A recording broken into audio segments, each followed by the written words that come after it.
오늘 함께 나누실 말씀은 출애굽기 34장 6절부터 7절까지입니다. 출애굽기 34장 6절부터 7절입니다. 제가 가지고 있는 성경책 135페이지.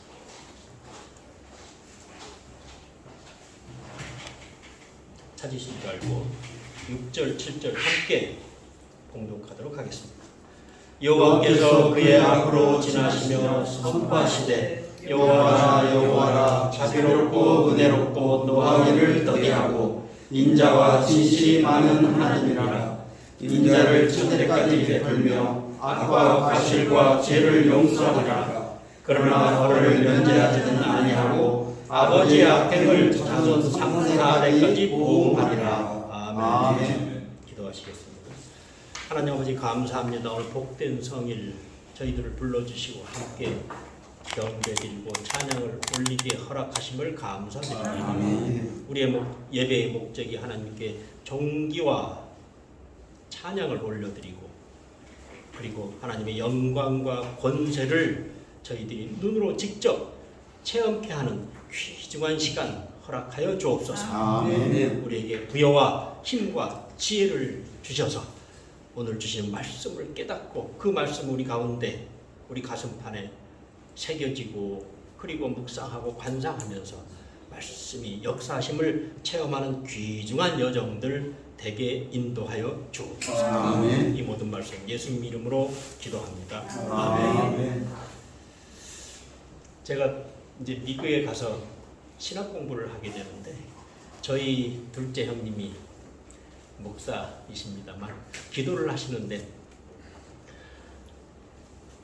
하나님께서는 자비롭고 은혜로우시고 노하기를 더디하시고 인자하시고 진실이 많으시는 하나님 아버지시하고 그렇게 유창하게 기도를 해서 야, 목사가 되려면 저렇게 성경줄도 많이 알아야 되지만 참 성령 충만한 가운데 저렇게 말들을 잘해야 되는구나 이렇게 생각을 했던 그 구절, 이것을 저는 출애굽기 34장 오늘 본문에 있는 것을 보고 참 글쎄 하나님께서 어찌하시면 그렇게 자비롭고 은혜롭고 노하기를 더디하신다 하시면서 그렇게 죄는 용서하되 형벌을 받을 자는 결단코 면제하지 아니라 보응하리라 이런 말씀을 하셔서 두 가지 맹세, 노하기를 더디하시고 용서하시되 3, 4대까지 보응하시리라 하리라 고 하시는 두 가지 맹세 중에 어떤 것이 과연 옳은 것일까?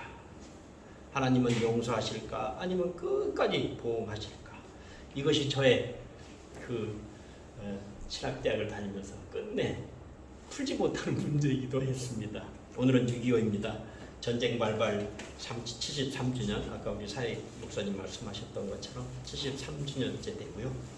정전협정 70년째입니다. 그들이 아무리 정전협정을 중단하고 종결하고 평화협정을 체결한다 해도 그 6.25의 책임, 그 책임 그리고 그에 대한 죄값은 우리가 물어야 되지 않을까 하는 생각도 해봅니다. 하나님께서는 다 용서하라 하셨지만 형벌을 받을 자는 결단코 면제하지 않겠다고 하신 그 말씀이 오늘 6.25를 통해서 다시 한번 하나님 말씀을 기억하는 시간이 되기를 원합니다. 평화협정을 체결하자고 아무리 떠들더라도 그 평화협정의 결과가 어떻게 된다는 거 우리가 베트남을 통해서도 잘 알 수 있을 것 같아요. 그들은 하나님을 등진 자들입니다. 그들은 하나님의 질서를 어긴 자들입니다. 이 얘기를 처음 얘기하는 거 우리 사회자 목사님께서 아까 주사파 얘기를 하셔서 이 얘기도 되나? 하고 제가 자신 있게 얘기합니다. 그때 그 당시에 북군이 13만 7천 명이 죽었어요. 그리고 북한군은 50만 명이 죽었다고 합니다만 우리 민간인도 우리 국민 우리나라 백성도 70여만 명이 죽었다고 합니다. 150만 명의 그 수교자들이 나왔습니다. 그 피값으로 우리는 지금 우리가 자유와 민주주의를 누리고 있는 것입니다. 원인이야 많겠지만 그 김일성의 탐욕과 그리고 박헌영의 그 잘나빠진 짧은 생각 뭐라고 얘기는 안 하겠습니다만 그 생각 때문에 이 큰 재앙이 우리 땅에 있었던 것이 아닌가 이런 생각을 해봅니다. 이런 객관적인 사실에 대해서 의문을 가지는 그 사람들은 그를 추종하는 세력들이거나 아니면 편향된 성격을 가진 사람들이라고 생각합니다. 우리는 흔히 과거를 용서하되 그날의 아픔을 잊지는 말아야 한다고 합니다. 과연 용서한다는 것과 반드시 기억해야 한다는 말은 무슨 의미일까요? 어제 오늘 뉴스를 보면 러시아에서 쿠데타를 했다가 하루 만에 접수됐다고 하긴 합니다만 우리 사회가 갈등이 워낙 심하고 그래서 자살한 사람 이런 사람을 열사로 만들어서 숭배하고 또 후쿠시마 원전 방류수 제가 미국에 일본에 4년을 살았기 때문에 조금은 안다고 할 수 있습니다만 후쿠시마하고 우리하고는 좀 반대쪽에 있습니다. 그래서 후쿠시마 원전 오염수 방류가 우리에게 얼마나 큰 피해를 주는지 저는 잘 모르지만 하다못해 우리 서해안에 중국에서 관리하는 50개의 원자력 발전소의 폐수는 어떻게 방류되는지에 대해서 한 번쯤 얘기를 해보지 않고서는 일본에 대해서만 우리가 이렇게 하는 것이 맞는지 그러한 분노의 표출 방법으로 해상 퍼레이드를 하는 뉴스도 봤습니다. 그리고 젊은 고아 출신의 가수가 자살하면서 마지막 글이라고 하면서 분통을 알리고 싶지만 하고 접는 그래서 극단적인 선택을 하는 그런 애달픈 사연도 있었습니다. 어쩌면 이렇게 1970년대, 80년대 우리가 못 살던 시절하고 제가 작년에 4년 만에 떠났다가 미국에서 돌아왔을 때 제가 서울에 왔을 때 마침 구치소에 데려가서 적응 기간을 가졌지만 나오고 보니까 그리고 과천, 부천을 거쳐서 이렇게 서울 올라오는데 갑자기 시골에서 온 시골 아저씨처럼 너무나 변화된 우리 조국을 볼 수 있었습니다. 4년 만인데도 길을 못 찾을 만큼 그렇게 많이 발전했더라고요. 이렇게 발전한 우리 한국 지금 이 시대하고 그 70년대, 80년대 가졌던 그 사람들의 생각이 조금 더 바뀌지 않았구나 하는 생각을 하게 됐습니다. 우리에게 유나 범머라고 알려진 사람이죠. 그 폭탄물을 우편에다 실어 날라가지고 그 테러를 한 테러리스트 그 테드 카진스키라고요. 그 친구 얼마 전에 교도소에서 미국 교도소에서 죽었다는 뉴스가 있었습니다. 그는 산업사회와 그 미래라는 주제로 산업혁명과 그 결과는 재앙이라고 했습니다. 그럼에도 불구하고 그는 사회주의자나 급진적인 집단주의자나 공산주의자나 페미니스트나 게이 운동가형은 통틀어서 공통적인 심리를 가지고 있다고 얘기를 했습니다. 첫 번째가 열등감입니다. 열등감. 그들이 갖는 열등감 때문에 사회 부적응자라는 거죠. 그리고 두 번째는 지나친 사회화라고 결론을 짓고 있습니다. 그래서 그런 내용을 언론에 홍피하게 해달라 해가지고 그걸 거부하는 FBI를 상대로 17년 동안 폭발물을 넣고 전달해서 테러한 그 친구입니다. 그 테드 카진스키는 워낙 천재여가지고 12살에 IQ가 163이었다고 하더라고요.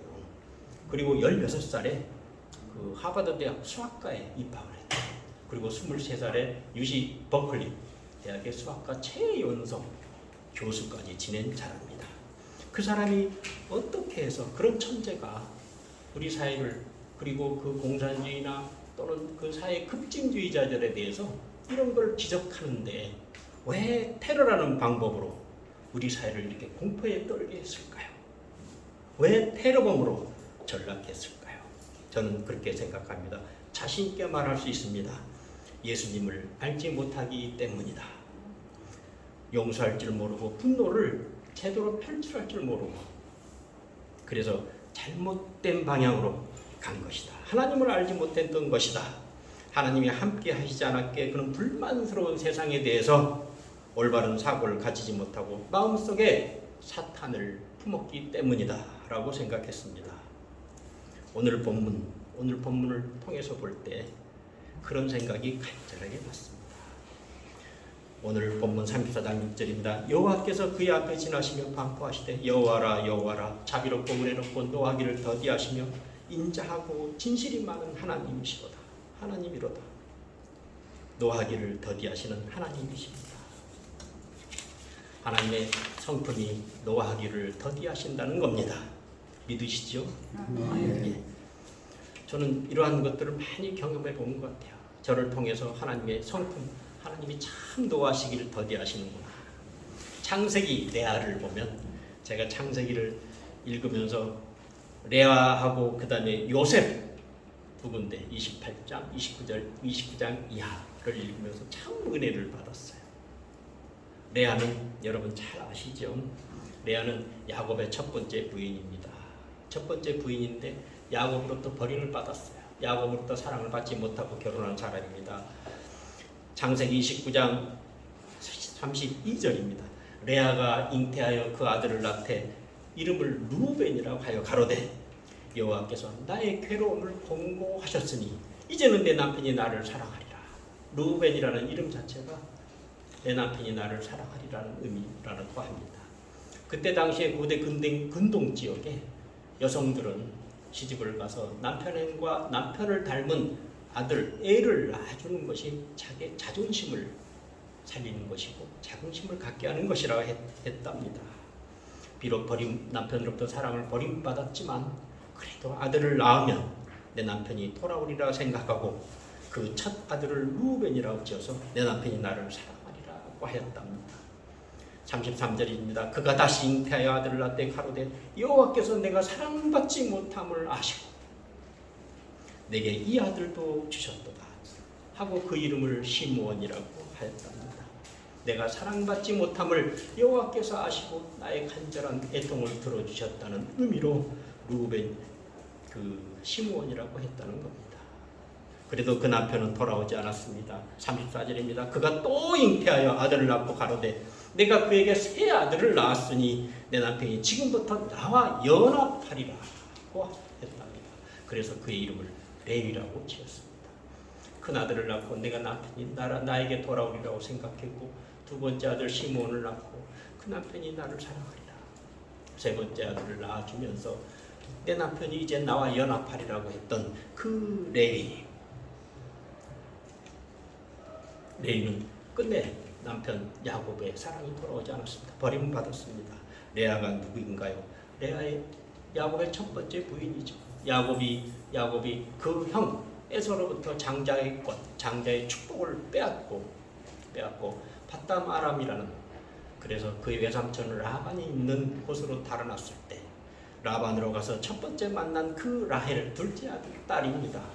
라반의 둘째 딸을 만나 첫눈에 반해서 그녀를 사랑하게 됐고 그녀를 사랑했기에 7년을 마다하지 않고 그 대가로 노예처럼 라반에게 노동을 제공하고 얻은 여인입니다. 그런데 7년 동안 일을 하고 결혼을 하고 라헬과 함께 결혼식을 치르고 첫날 신혼밤을 세웠는데 저녁에 깨고 보니까 라헬이 아니고 레아가 누워 있다는 겁니다. 자기는 라헬 두 번째 딸인 줄 알고 잠을 잤는데 아침에 깨어보니 레아였습니다. 라헬을 보고 천문의 사랑에 빠져 그렇게 열심히 일했는데 결국은 자기는 속았던 것이죠. 가끔 저도 그 생각을 해봅니다.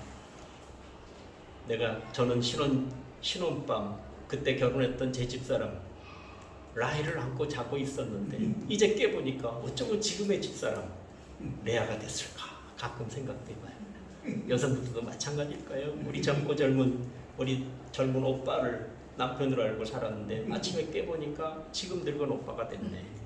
그렇죠? 우리가 생각하는 것과 또 현실은 거리가 멀다는 표현도 되겠습니다만 어떻든 레아는 끝내 야곱 남편으로부터 사랑을 받지 못했습니다. 야곱에 있어서 라헬은 우상이었듯이 라헬한테는 야곱 남편이 우상이었습니다.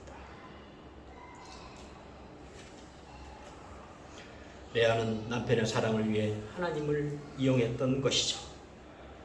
셋째 아들 레아를 낳고 이제 하나님께서 나의 공고함을 나의 긍휼을 아시고 나에게 남편과 연합할 수 있게 도와주실 거라고 생각하고 레위라고 이름을 지었듯이 레아가 하나님을 이용했듯이 우리 또한 하나님을 얼마나 이용하고 있을까요? 남편은 여동생 나흘밖에 몰랐습니다. 남편으로부터 버림받은 레아, 그녀는 드디어 네 번째 아들을 가졌을 때 깨달았습니다. 넷째 아들 유다를 낳고 비로소 내려놓았습니다. 여호와 하나님만 찬양하리라. 여호와 하나님만 알겠다는 것입니다. 이제서야 하나님을 바라보겠다 합니다. 그때까지 남편 야곱은 그의 우상이었고 자기의 존재감이 하나님보다 앞섰습니다. 내가 사랑받는 사람이 되어야 한다는 나의 자존감, 이것들이 중심이 되어 있었습니다. 그녀의 중심에는 인간이 있었고 그 인간에 야곱도 있었고 제가 중심이 됐습니다. 그리고 하나님을 이용했던 것입니다. 존 스토트 목사님은 죄의 본질은 하나님을 대신하는 것이고 구원의 본질은 하나님이 인간을 대신하는 것이라고 했습니다. 하나님의 자리에 인간이 대신하는 것, 이것이 인간의 자존감이고 죄의 본질이라고 하였습니다. 레아의 이런 생각, 하나님보다 먼저 야곱, 그리고 자기가 중심이 되는 그런 생활, 그래서 결국은 하나님을 이용하는 그런 생각, 남편으로부터 버림받았다는 그 불쌍함을 알고 하나님께서 나에게 야곱으로부터 사랑을 돌려주실 거라는 그런 기복신앙, 긍휼함, 이거를 원했던 것입니다. 저도 참 그렇게 살아왔던 것 같습니다.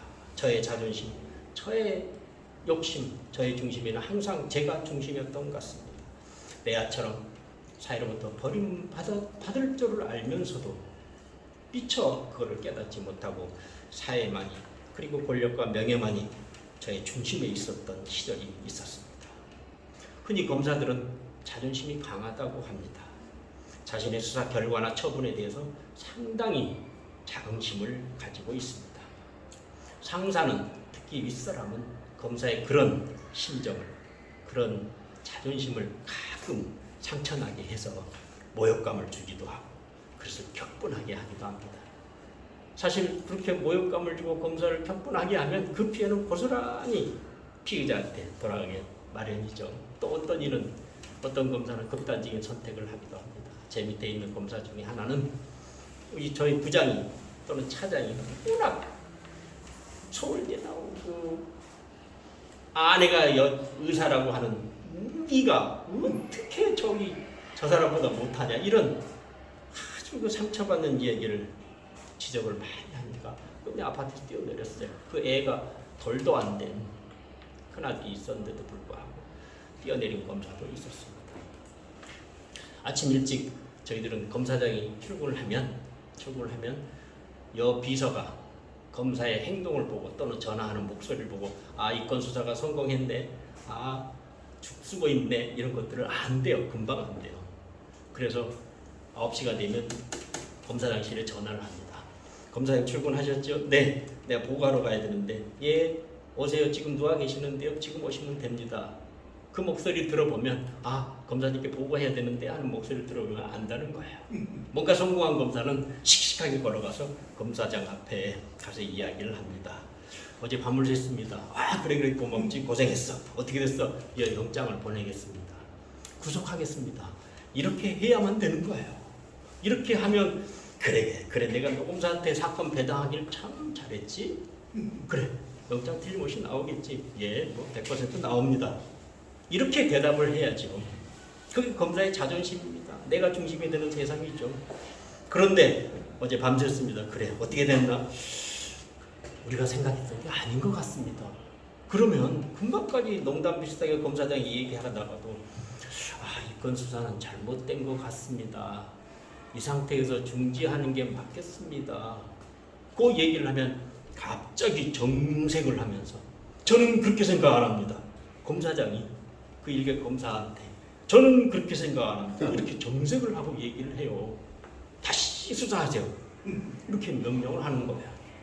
그리고 예, 잘 알겠습니다 하고 돌아서는 검사의 뒷꼭지에 대고 너 어떤 놈이 저놈한테 배당한 거야? 이렇게 얘기를 해요. 그러면 들으라는 거죠. 어떤 놈 차장이나 부장이 사건 배당하는데 어떤 놈이 저놈한테 배당해가지고 사건을 망쳤냐는 식으로 얘기를 합니다. 그런 조직 문화입니다. 오히려 그건 신사입니다. 예, 어제 저녁에 밤새 수사했습니다. 아닌 것 같습니다. 그래요? 나는 그렇게 생각 안 합니다. 찍찍찍. 너 검사 들어오라 그래. 예, 네가 이 사건 배당받아. 재배당받아. 바로 그 자리에서 동기검사가 밤새 고생해서 열심히 했는데 아니란다. 네가 해. 그 앞에서 그래요. 그 앞에. 그리고 그 다음날 보면 특수부에서 빼고 다시 집어넣고 이래요. 이런 조직 문화에서 그러면 그 검사는 후임 검사는 전임 검사의 말이 옳다 하더라도 판단이 옳았다 하더라도 별건으로라도 해서 수사했습니다. 그래 어떻게 됐어? 글쎄요, 그거 우리가 생각했던 것보다 조금 그렇지만 뭐 아니라는 건 아닌 것 같습니다. 이걸로 구속하겠습니다. 그래? 내가 너한테 주길 잘했지? 그래 그거라도 구속하자. 이렇게 해야 되는 거예요. 이런 조직 문화입니다. 이런 조직 문화. 그런 조직 문화에서 위나 아래나 모두 자기 자존감만 드러내는 그런 조직입니다. 우리 인간은 꼭 검찰 조직만이 아니고 또 공무원이나 또는 사회생활 많이 하신 분들이 그런 조직 문화 사회에서 적응 많이 젖어 있죠. 그럼에도 불구하고 우리 하나님은 우리를 용서하십니다. 오늘 성경 본문 34장을 보시면 하나님은 노하시기를 터디하시고 그 이전에 이 본문이 나오기 전에 32장, 33장을 보면 모세가 하나님으로부터 10계명을 받기 위해서 시내산 꼭대기에 올라가서 40일간 그 행방이 묘해지자 그 밑에 있는 백성들은 금송아지를 만들어서 춤을 추고 우상을 따랐죠. 그래서 하나님께서 아주 진노하셨지만 그들을 용서하시고 모세에게 내 백성들을 가나안 땅으로 인도하라고 하십니다. 출애굽기 32장 43절입니다. 이제 네가 가서 내가 네게 말한 곳 그곳으로 백성들을 인도하라. 내 사자가 네 앞서 가리라. 고 얘기하십니다. 그 진노하신 가운데 있음에도 불구하고 금송아지 우상하는 그 이스라엘 백성들을 용서하시면서 가나안 땅으로 인도하라고 하십니다. 그러시면서 그 후반부 출애굽기 32장 43절입니다. 이제 가서 내가 말한 대로 가되 내가 보응할 날에는 그들의 죄를 보응하리라. 이렇게 무섭게 다스리겠다고 하십니다. 내가 지금 화를 참지만 용서하지만 형벌을 받을 것에 대해서는 보응하리라고 말씀하십니다. 인간은 즉시 보복하죠. 즉시 보복합니다. 사랑이 없습니다. 공의만을 앞서고 가끔 정의에 반한다고 보복을 많이 하기도 합니다. 저는 검찰에 있는 동안 참 보복 수사를 많이 했던 것 같아요. 보복 수사. 저는 검찰에 있는 동안 골프를 전혀 하지 않았습니다. 이 방송이 나가면 또 어떤 불화가 있을지는 모르지만 저는 검찰에 있는 동안은 골프를 전혀 안 했습니다. 맹세합니다. 다 그런 것은 아닙니다만 우리 젊은 검사들이 접대받는다는 말을 듣기 싫어서 일부러 하지 않았습니다. 그래서 부킹에 대해서 잘 몰랐어요. 어느 지역 검찰청에 특수부 검사로 갔는데 위에서 전화가 오더라고요. 토요일날 주말 오후 1시 부킹이 그렇게 어려운 줄 저는 몰랐어요. 골프를 안 해봤으니까. 그래서 위에서 토요일 오후 1시 두 팀만 부킹을 해달라고 저한테 전화 와서 부킹 담당자한테 전화했습니다. 너무 감사합니다. 미안하지만 한 두 팀만 우리가 치겠다는데 좀 부탁합시다. 예, 3시에 치시다가 해 떨어지면 들어오세요. 지금은 잘합니다. 그 말의 의미가 뭔지를. 근데 그때는 몰랐어요. 그래서 저는 또 임무를 다 했다고 전화해서 선배님께 예, 선배님 3시에 치시다가 들어오랍니다. 해 떨어지면. 그랬더니 굉장히 불쾌하면서 됐다 이렇게 하더군요. 됐다. 그래서 내가 다른 선배한테 물어봤어요. 됐다는 말이 뭔 말입니까? 네가 어린애도 아닌 것이 어떻게 상사한테 3시에 치다가 들어오세요 해 떨어지면 그 말을 할 수 있냐고. 골프는 모르니까요. 그래서 그때부터 골프장에 대해서 공부를 하기 시작했습니다. 형질 변경하려면 30cm 이상 되려면 허가를 받아야 되는데 이렇게 뭐 빵카를 만들거나 뭐 만들면서 30cm 이상의 토지 형질 변경한 것은 무단으로 한 것이 없는지, 나무를 옮겨다 대면서 그 돈에 대해서 어떻게 회계 부정을 했는지, 그 다음에 농약을 칠 때 그 농약 잔류 농약이 어느 정도 남아 있는지 샅샅이 공부하고 종합 세트처럼 조사하기 시작했어요. 그랬더니 역시 거액의 탈세 사건도 나오고, 특히 그 골프장이 부킹 질서가 지금도 그렇다고 하는데 그 부킹 질서에 대해서 잡아야 되겠다는 공의만 앞세워서 보복이죠, 보복. 사람이 없이. 그래서 회장을 저기 저 나라에 있는 사람 끌어다가 구속을 하고 기소를 한 적이 있습니다. 그 다음부터는 저한테 골프장 부탁을 하는 사람도 없고, 또 골프장에 근처에 가지도 못하겠더라고요. 저놈이. 목사가 저놈이라면 안 되는데. 그렇게 보응했습니다. 그것이 공의인 줄 알았습니다. 비록 동기는 불순하지만 부킹 질서를 고쳐주겠다고, 잡아주겠다고. 사랑이 없이 그렇게 분노를 표출했습니다. 거의 직권남용 행위였죠. 그런데 하나님께서는 더디 화를 내시는 분, 용서는 하되 벌은 면할 수 없다, 이렇게 말씀하시는데, 과연 용서는 하되 벌을 면할 수 없다는 그 말씀은 무슨 말씀인지, 에스겔 33장입니다. 11절 말씀을 보시면, 에스겔 33장 11절 말씀을 보시면, 여호와의 말씀에 나의 삶을 두고 맹세하노니 나는 악인의 죽는 것을 기뻐하지 아니하고 영벌을 받을 자, 하나님을 모르는 자, 그들마저도 죽는 것을 기뻐하지 아니하신다는 긍휼의 하나님을 드러내고 계십니다. 긍휼의 하나님이십니다. 그런데 에스겔 18장 4절을 보면, 모든 영혼이 내게 속한지라, 내게 속하였나니 범죄하는 그 영혼은 반드시 죽으리라. 범죄하는 영혼은 죽으리라는 것입니다. 죄는 용서하되 죄에 대해서는 반드시 벌하신다는 이 모순된 두 가지 맹세를 하고 계십니다.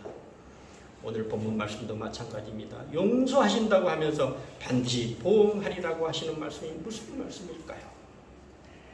하나님은 용서하시는 분이신가요? 아니면 공의를 앞세워서 반드시 벌하시는 분이신가요?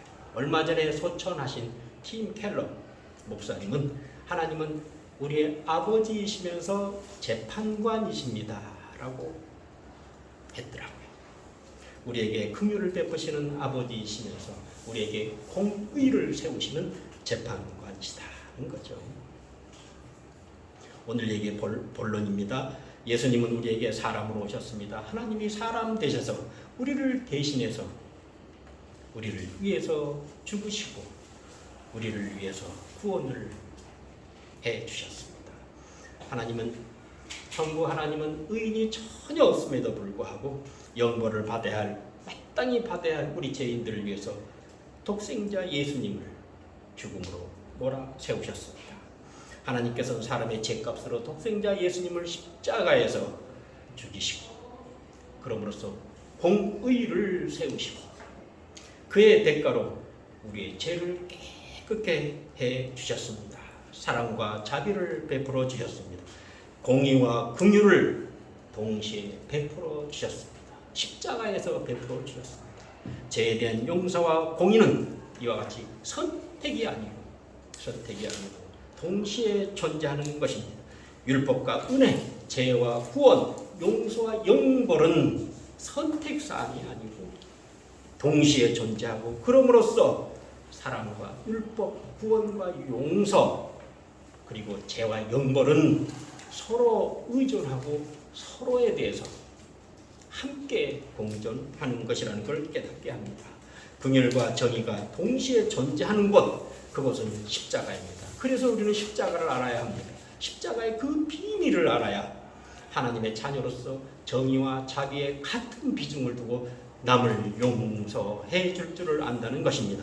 죄의 무서움을 알았기에 그 대가를 하나님이신 예수님으로만 예수님으로서만 풀을 수 있는 그 무거운 죄를, 우리의 죄가 그 무겁다는 것을 알았기에, 내가 먼저 그 무거운 죄를 용서받았기에 다른 사람을 용서할 줄 알게 된다는 것입니다. 십자가에서 하나님은 재판관이시면서 우리의 아버님이셨습니다. 예수님은 죽으시기 전에 우리를 위해서 다음과 같이 말씀하셨습니다. 다 이루었다. 다 이루었다. 율법을 폐하러 오신 것이 아니고 완성하러 오셨습니다. 오셔서 우리를 위해서 죽으셨습니다. 그래서 이제는 우리가 더 이상 율법 아래 있지 아니하고 은혜 아래 있음을 우리는 깨달아야 합니다. 율법은 죽이는 법이지만 은혜는 구원의 법입니다. 은혜 안에 있음으로 우리는 다시는 정죄함을 받지 않습니다. 그것이 정의입니다. 두 번 다시 처벌되지 않습니다.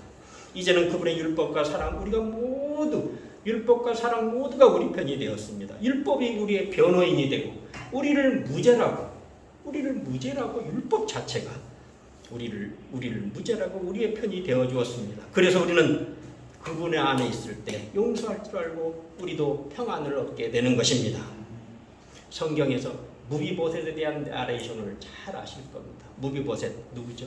사울의 손자이고 요나단의 아들입니다. 무비보셋은 하나님께서는 사울을 패하시고 다윗을 왕으로 기름 부으셨습니다.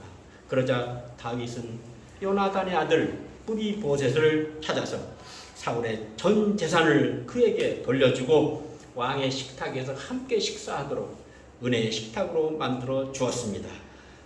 무비보셋에게 그러한 은혜를 베풀어 주었습니다. 그 이유가 무엇일까요?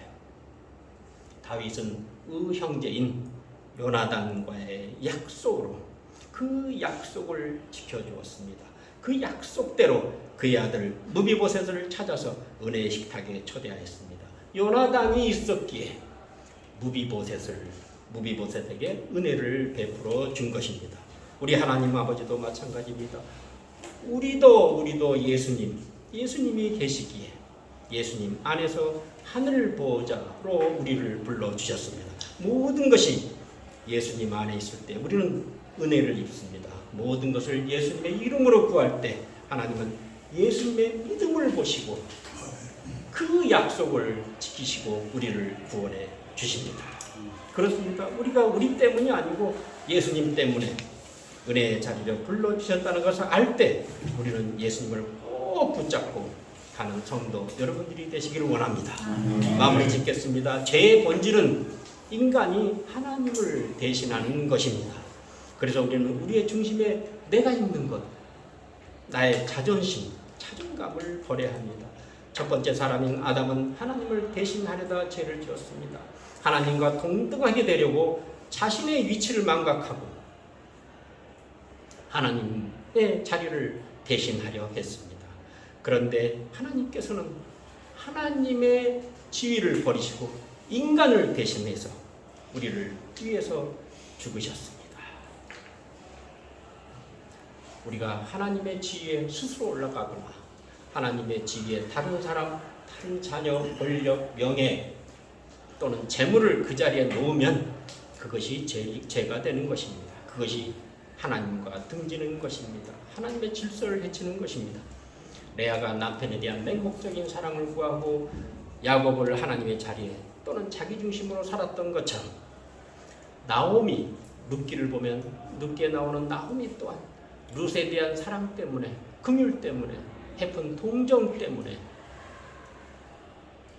사랑을 믿음보다 앞세우고 말았습니다. 룻기 1장 15절 간단히 보겠습니다. 네 동서는 그의 백성과 그의 신에게 돌아가나니 너도 너의 동서를 따라 돌아가라 하니 나오미는 베들레헴에서 모압 땅으로 남편 엘리멜렉을 따라서 모압 땅으로 가서 살면서 신과 인간과 땅이 하나가 되는 그들 민속 신앙, 그들 신앙, 특히 모압의 신인 그모스 신을 믿었고 또 그의 며느리 룻에게도 그모스에게 돌아가라고 권하고 있습니다. 그녀는 남편이 죽고 두 아들 말론과 기련이 죽자 두 며느리에게 말합니다. 너희 신들에게 돌아가라.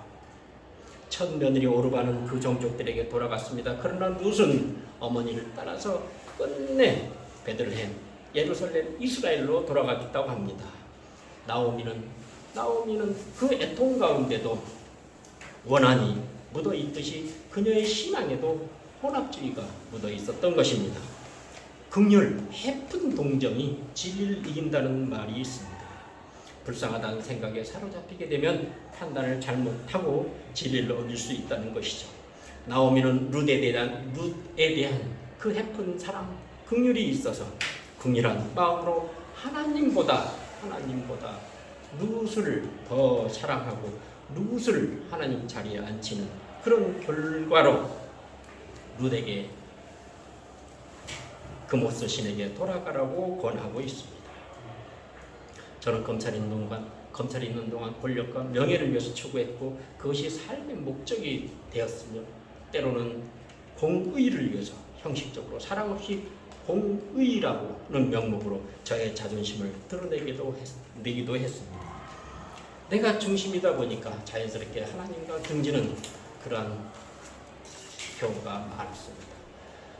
여기서 나오는 룻을 사랑한 그 시어머니 나오미 또한 그 룻에 대해서 그 해픈 동정으로 그들의 신에게 돌아가라고 권하고 있는 것입니다. 그러나 룻은 달랐습니다. 룻의 시어머니 나오미에 대한 사랑은 달랐습니다. 룻기 1장 16절에서 17절을 보시면 어머니께서 가시는 곳에 나도 가고 어머니께서 머무는 곳에서 나도 머물겠나이다. 어머니의 백성이 나의 백성이 되고 어머니의 하나님이 나의 하나님이 되시리니 어머니께서 죽으시는 곳에서 나도 죽어 거기에 묻힐 것입니다 라고 이야기하고 있습니다. 믿음이 어머니에 대한 사랑을 앞섰습니다. 나오미의 룻에 대한 그 해픈 긍휼, 이 진리를 어겼지만 룻은 그 어머니에 대한 사랑을 보다도 앞서서 여호와 하나님을 앞에 두었습니다. 룻은 시어머니에 대한 사랑보다 먼저 여호와 하나님을 사랑하였습니다. 당시 문화로 보면 종교나 민족의 개인의 정체성을 규정할 만큼, 그래서 종교를 바꾸는 것이 피부 색깔을 바꾸는 만큼 그만큼 어렵다고 하는 그 시절, 그 당시에 룻은 여호와 하나님에 대한 믿음을 시어머니 나오미에 대한 사랑보다 우선시하였습니다. 시어머니에 대한 사랑을 하나님의 사랑 안에서 하였습니다. 인간관계나 권력이나 명예나 자녀나 그리고 자신의 욕심, 이런 것들은 내 중심이 될 수도 없습니다. 나 또한 중심이 될 수 없습니다.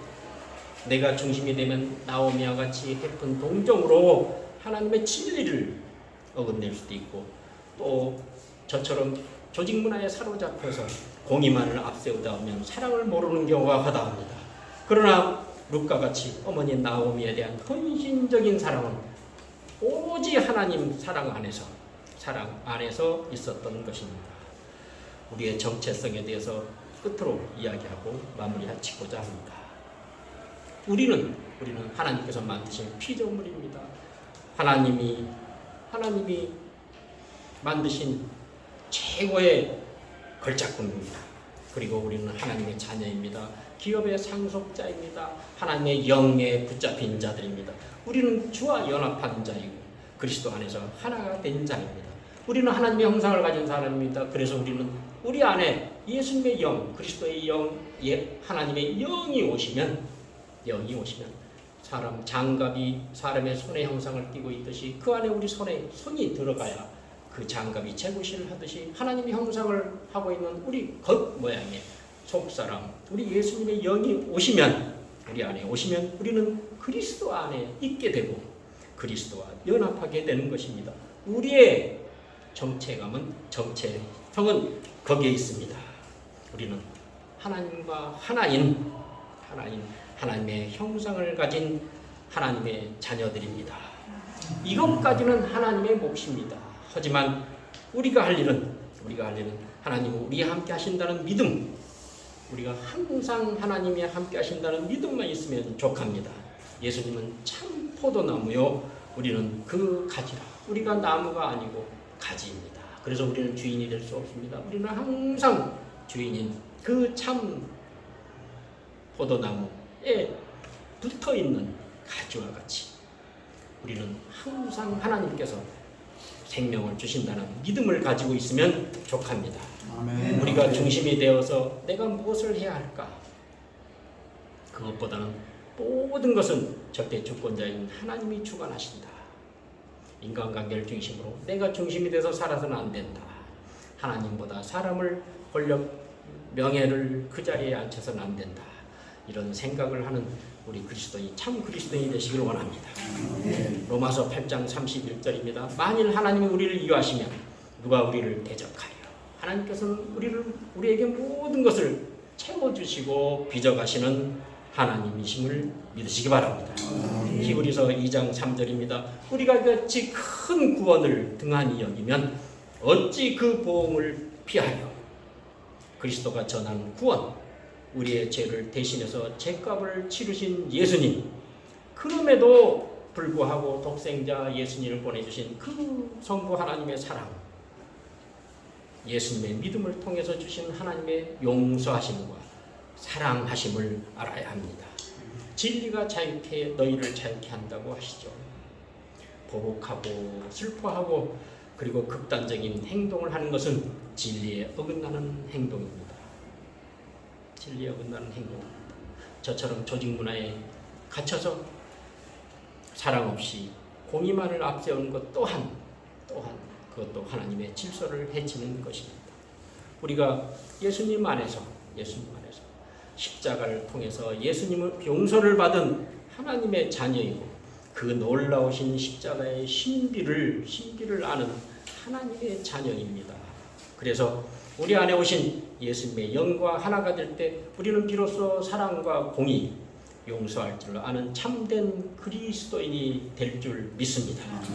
우리가 우리 스스로는 이룰 수 없지만 우리 안에 오신 예수님의 영과 함께 하실 때 우리는 원수 같던 그 사람을 사랑할 수 있을 것입니다. 용서할 수도 있을 것입니다. 어쩌면 저렇게 나쁜 사람이 어쩌면 저렇게 복을 받고 살 수 있을까? 의문이 나는 사람들 많습니다. 그렇지만 그런 사람을 볼 때마다 저는 그런 생각합니다. 다음 세계가 있다는 증거다. 다른 세계가 있다는 증거다. 오늘 마지막으로 34장 7절 마지막 부분입니다. 아비의 악을 자녀의 손 3, 4대까지 보응하리라. 참 무서운 말씀입니다. 자녀의 손 3, 4대까지 보응하리라. 그래서 우리는 하나님의 자녀이고 우리가 하나님의 자녀임을 정체성을 안다면 우리는 항상 하나님께서 함께 하시겠다는 약속을 믿고 포기하지 않고 무엇이든지 하나님께 기도하고 구하는 성도 여러분들이 되시기를 간절히 축원하겠습니다. 기도하시겠습니다. 자비와 공의와 함께하는 십자가를 바라봅니다. 우리의 정체성의 포도나무 가지임을 깨닫습니다. 우리의 참 주인이신 예수님이 우리 안에 오셔서 우리를 녹이시고 빚으시고 채우시고 우리를 사용해 주시기를 간절히 원합니다.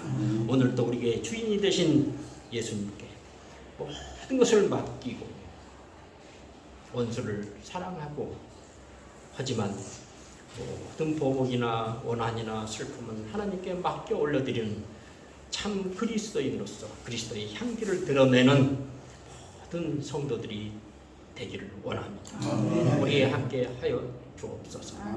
이 모든 말씀 예수님의 이름으로 기도드립니다. 아멘.